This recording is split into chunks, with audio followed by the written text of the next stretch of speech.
बिस्मिल्लाहिर्रहमानिर्रहीम। Physics first year national book foundation chapter number 9 Doppler effects हम पढ़ चुके थे। उसके बाद इंतहाई अहम टॉपिक, उससे मिलता जुलता टॉपिक, उसकी एप्लीकेशंस, और इतनी इंपॉर्टेंट है कि शॉर्ट में लाजमी इसके बगैर पेपर मुकम्मल नहीं होता। Applications of Doppler effects. Application पढ़ाने से पहले दो बातें आपको समझाना चाहूँगा। हमने वेव इक्वेशन पढ़ी, v equals to F lambda, और फ्रीक्वेंसी यहाँ से किसकी इक्वल आ जाती है, v बाय लेमडा। दो बातें याद रखिएगा, डॉपलर इफेक्ट में पढ़ा के आ चुका कि frequency is directly proportional to velocity. जितनी वेलोसिटी बढ़ती जाएगी फ्रीक्वेंसी बढ़ती जाएगी, जितनी वेलोसिटी कम होती जाएगी फ्रीक्वेंसी कम होती जाएगी, ऐसे ही है। और frequency is inversely proportional to the lambda, आपको नजर आ रहा है। अब ये बात याद रखिएगा, जितनी वेव लेंथ कम होगी फ्रीक्वेंसी बढ़ेगी, जितनी वेव लेंथ ज्यादा होगी फ्रीक्वेंसी कम हो जाएगी। ये दो बातें आप अपने माइंड में रख के जरा कल वाली बात मेरे साथ लेके चलें। यहाँ पे मेरे पास सोर्स था और ये मेरे पास एक शख्स था, ऑब्जर्वर था। फॉर एग्जांपल कोई ऑब्जर्वर बैठा हुआ ऑब्जर्व कर रहा है, ठीक है। पहला केस मैंने आपको पढ़ाया था, सुनिएगा। पहला केस मैंने आपको पढ़ाया था जब ऑब्जर्वर सोर्स की तरफ बढ़ेगा, सोर्स की तरफ लपकेगा, उसकी वेलोसिटी बदल जाएगी। इन दोनों वेलोसिटीज को चेंज कर दिया जाएगा, मतलब इसकी वेलोसिटी v और इसकी वेलोसिटी b, इन दोनों वेलोसिटी को ऐड कर दिया जाता है। इस सूरत में जब ऑब्जर्वर सोर्स की तरफ बढ़े, wavelength change, lambda does not change, lambda change नहीं होगा। समझ आ गई बात की? जब ऑब्जर्वर सोर्स की तरफ लपकेगा, सोर्स की तरफ बढ़ेगा, लेमडा चेंज नहीं होगी बट वेलोसिटी चेंज हो जाएगी। रिलेटिव वेलोसिटी, वेलोसिटी कौन सी सर? रिलेटिव वेलोसिटी, एक बॉडी के लिहाज से दूसरी बॉडी की वेलोसिटी। अगली बात सुने, जब ऑब्जर्वर सोर्स से दूर जाएगा, वेलोसिटी तब्दील हो जाएगी, रिलेटिव वेलोसिटी। हम पढ़ के आ चुके थे तब कौन सी वेलोसिटी थी, v माइनस बी। वेलोसिटी बढ़ जाएगी, वेलोसिटी तब्दील हो जाएगी, लेकिन लेमडा में फिर भी कोई फर्क नहीं पड़ेगा, क्योंकि क्रॉस कौन बना रहा है? सोर्स। सोर्स से क्रॉस बन रही है, उसमें तो कोई फर्क भी नहीं पड़ता। ये दो पहले दो केसेस थे। फिर तीसरा केस हमने पढ़ा था, when source move toward the observer. Observer rest में बैठ गया, ऑब्जर्वर कहीं नहीं जा रहा, मैं यहीं बैठ गया हूं, सोर्स मेरी तरफ आ रहा है। जब सोर्स मेरी तरफ आएगा, वेवलेंथ चेंजेस, लेमडा तब्दील हो जाएगी, लेमडा तब्दील हो जाएगी, वेवलेंथ चेंज होगी। जब सोर्स ऑब्जर्वर की तरफ जाता है, जब सोर्स ऑब्जर्वर की तरफ जाता है, वेवलेंथ में कमी आती है। वेवलेंथ में कमी आने की वजह से, वेवलेंथ में कमी आने की वजह से फ्रीक्वेंसी बढ़ जाती है। बता के आया था कल सर, फ्रीक्वेंसी बढ़ जाती है। और जब सोर्स ऑब्जर्वर से दूर जाता है, इस साइड पे जाता है, एंटी क्लॉकवाइज जाता है या एंटी पैरेलल डायरेक्शन में जाता है, फिर क्या होता है सर? लेमडा बढ़ जाता है। लेमडा के बढ़ जाने से फ्रीक्वेंसी कम हो जाती है। बस ये बातें मैं आपको रिवाइज करवाना चाह रहा था, ये बातें रिवाइज करवाना मकसूद था। अब हम आ जाते हैं अपनी पहली एग्जाम्पल, पहली एप्लीकेशन या पहली यूज की तरफ। पहला यूज मेरे पास कहाँ पे है? जो मेरा पहला इस्तेमाल है किसका? इसका डॉपलर इफेक्ट का जो आपके पास पहला यूज है, लिखिएगा, it is used to find radar system की हेडिंग दे दे, radar system. It is used to find, it is used to find the direction and, sir theory में आपको खुद ही लिखवा रहा हूँ, आप ये लिखिएगा, स्पीड ऑफ एरोप्लेन। आपने रेडार का नाम सुना होगा, अभी आपने ताज़ा जंग लड़ी है इंडिया के साथ, आपको पता है। आप रेडार सिस्टम क्या होता है, रेडार सिस्टम के बारे में थोड़ा बहुत नॉलेज तो आप में से हर बंदे को होता है, ठीक हो गया। अब रेडार सिस्टम वर्क कैसे करता है, सुनिएगा। रेडार सिस्टम सेंड, लिख लीजिएगा अपने पास, radar system sends radio waves, ठीक है जी। अब एक दूसरे मुल्क का जहाज आपके मुल्क में इंटर हो रहा है, रेडार सिस्टम ने रेडियो वेव को सेंड किया उस जहाज की तरफ, ठीक है जी। रेडार सिस्टम लिखिएगा, radar system send radio waves if the frequency of reflected radio waves, ठीक है जी, लिखिएगा इफ द फ्रीक्वेंसी ऑफ, ये फिर इस कंसेप्ट से समझाऊंगा, reflected radio waves decreases if the frequency of reflected radio waves, इसके मतलब भी बताते हो इसका मतलब क्या है, लिखे आपने पास, if the frequency of reflective radio wave decreases the aeroplane moving away from the radar, the aeroplane moving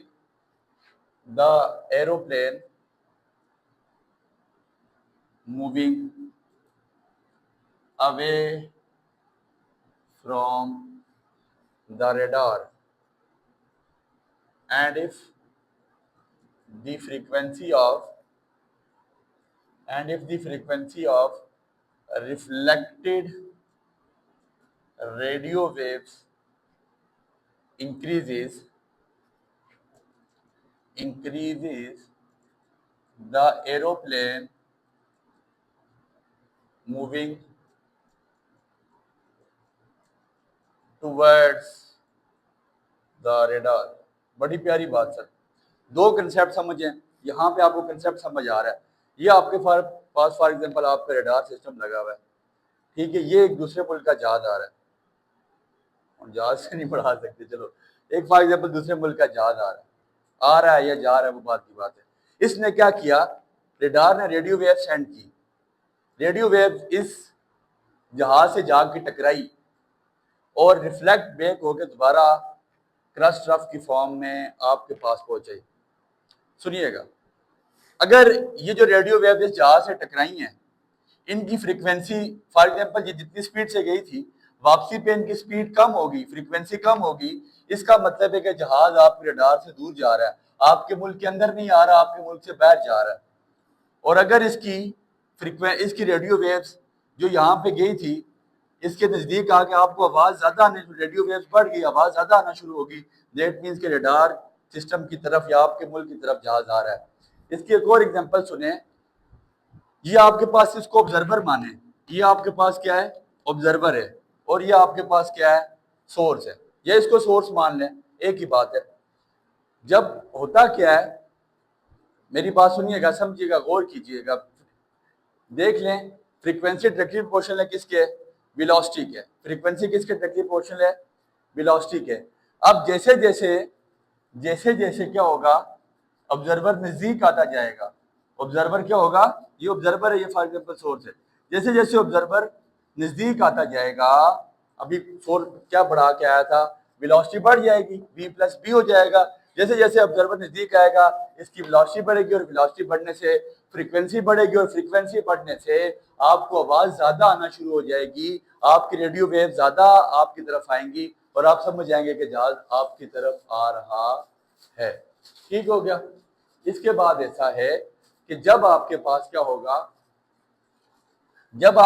होगा, सर, यहाँ से ऑब्जर्वर, ये ऑब्जर्वर है फॉर एग्जांपल, ये सोर्स है, ऑब्जर्वर सोर्स से दूर जाना शुरू हो गया, ऑब्जर्वर सोर्स से दूर जाना शुरू हो गया, तो आपके पास वेलोसिटी कम हो जाएगी, v माइनस बी, वेलोसिटी कम होगी, वेलोसिटी कम होने से क्या होगा सर, आपके पास फ्रीक्वेंसी भी कम हो जाएगी, और आपको आवाज कम आना शुरू हो जाएगी। तो इसका ये पहला यूज था, it is used in radar system. दूसरा इस्तेमाल लिखिएगा, it is used to find the velocity of earth satellites, it is used to find the velocity of earth satellites। बहुत इजी सी बात है बच्चे, ये भी सेम फिनोमेना पे वर्क करता है। it is used to find the velocity of, जो आपके अर्थ की सैटेलाइट्स हैं उसको भी इसी तरीके से डिटेक्ट किया जा सकता है, फाइंड किया जा सकता है। it is used to find the velocity of earth satellites। ठीक हो गया। सोनर पढ़ते हैं, सोनार पढ़े, जो मर्जी पढ़े। Sound navigation and ranging, sound समुद्रों में इस्तेमाल की जाती है, साउंड नेविगेशन एंड रेंजिंग। ठीक है जी। सोनर आपने इसके बारे में पढ़ा था, यूजिंग ऑफ अल्ट्रासाउंड में भी पढ़ के आए थे। ठीक है जी।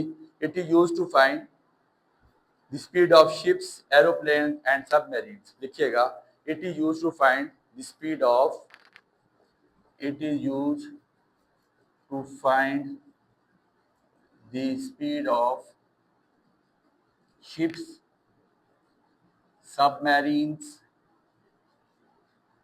and aeroplanes. It is used to find the speed of ships, submarines and aeroplanes. वही सेम फिनोमिना, वही कॉमन फिनोमिना यहाँ पे भी इस्तेमाल होता है कि आपके पास अगर आवाज़ ज़्यादा आना शुरू हो जाती है, दैट्स मीन कि वो दूर जा रही है, और दूर जाने से आप स्पीड डिटेक्ट कर लेते हैं। ठीक है जी। It is also used to find the speed of stars. It is also used to find the speed of stars. It is also used to find, ये बड़ा इंपॉर्टेंट है जी, स्पीड ऑब्जेक्टिव में भी बहुत पूछा जाता है, speed of stars. Sir sound wave के लिए खाली डॉपलर इफेक्ट इफेक्टिव नहीं है, ये लाइट वेव्स के लिए भी इफेक्टिव है। ठीक है जी। आपको पता है, ये फॉर एग्जांपल आपके पास, मैं आपको बना के अगर बता सकूं, ये आपके पास स्टार है, और स्टार 7 किस्म के वाइट, जो वाइट कलर बेसिकली है, वो आपको पता है 7 किस्म के रंग छोड़ता है, विब गयार। ठीक है, white, Indigo, blue, green, yellow, orange, red. ठीक हो गया। ये आपके पास 7 किस्म के रंग से मिलके बनता है वाइट कलर। अब वाइट कलर जब 7 तरह के कलर से मिलके बनता है, ठीक है, पहले तो ये बात लिखिएगा, Doppler effect also applicable for light waves. ये बात लिख लें, Doppler effect is also applicable for light waves. Doppler effect is also applicable for light waves. It's not only for sound waves, but for light wave. Light wave भी होता है। अब ऐसी बात है कि वाइट कलर में से 7 रंग निकलते हैं, विब गयार बनता है, white, Indigo, blue, green, yellow, orange, red. अब आपको पता है, एस्ट्रोनॉट्स को पता है कि यार फलाने स्टार की कितनी वेलोसिटी है, या वो उसकी जो लाइट, स्पीड ऑफ लाइट है, वो कितने उससे बाहर आ रही है। ठीक हो गया। अगर ऐसा होगा, अगर हम ब्लू फ्रीक्वेंसी लाइट, जो हमारे पास 7 कलर से वाइट कलर मिलके बनता है, if we receive blue light, it has high frequency and shorter wavelength. If we receive, ये बात लिख लीजिए, इफ वी रिसीव